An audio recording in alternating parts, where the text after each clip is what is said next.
Hello friends, welcome back to my channel. সবাইকে জানাই শুভ শারদীয়ার প্রীতি ও শুভেচ্ছা। আজকে তোমাদের সামনে আমি একটা খুব সুন্দর ভিডিও শেয়ার করছি, সেটা হচ্ছে কুমারী পুজো। আমাদের পাড়ায় কুমারী পুজো অনুষ্ঠিত হয়েছে আজকে, যেহেতু নবমী, তো সেই কারণে নবমীতে কুমারী পুজো। তা আমি পৌঁছে গেছিলাম সেই কুমারী পুজো দেখার জন্য। তবে আমি আগের বছরে দেখতে পাইনি, কিন্তু তার আগের বছর দেখতে পেয়েছি।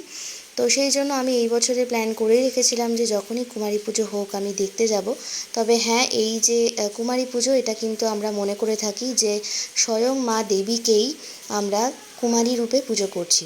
তো পুরো পুজোটার মধ্যে কিন্তু আমাদের এই নবমীর কুমারী পুজোটাই কিন্তু মানে বেশি স্পেশাল হয়, কারণ আমরা দেবীকে আমরা এখানে মাতৃরূপে অর্থাৎ কুমারী রূপে এখানে পুজো করছি।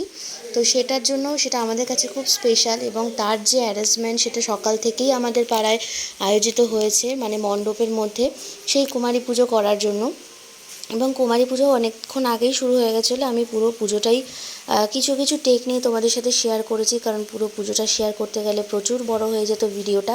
হ্যাঁ, দেখতেই পাচ্ছ এখানে কুমারীকে পুজো করা হচ্ছে, এবং সেই কুমারীকে এত সুন্দর দেখতে, খুব মিষ্টি মেয়েটাকে দেখতে ছিল। আমার তো ভীষণ ভালো লেগেছে। তোমাদের কেমন লেগেছে কিন্তু কমেন্ট করে তোমরা জানিও।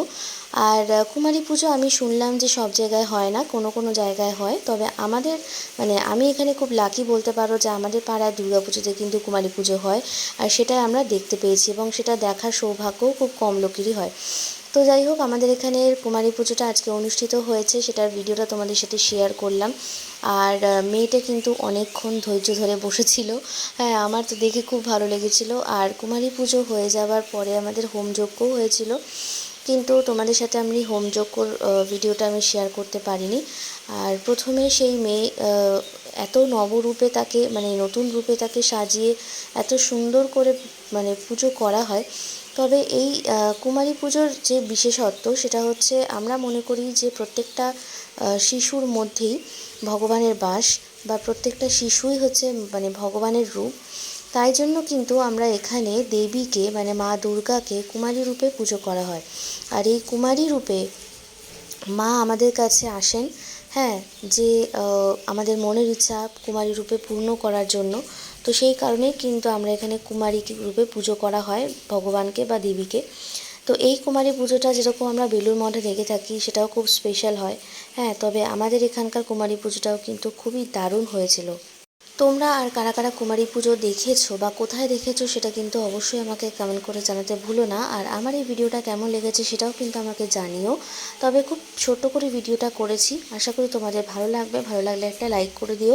আর আমার চ্যানেলে যারা নতুন বন্ধু আছো তারা প্লিজ চ্যানেলটাকে সাবস্ক্রাইব করে চ্যানেলের সাথে থাকো।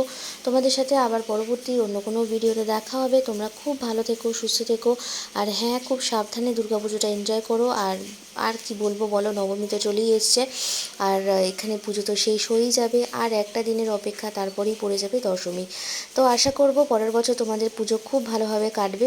আর যে কটা দিন বাকি আছে সে কটা দিন খুব ভালো করে এনজয় করো, সুস্থ থেকো, সাবধানে থাকো। সো আমি ভিডিওটা শেষ করছি এখানেই। দেখা হচ্ছে তোমাদের সাথে খুব তাড়াতাড়ি পরের ভিডিওতে। টাটা।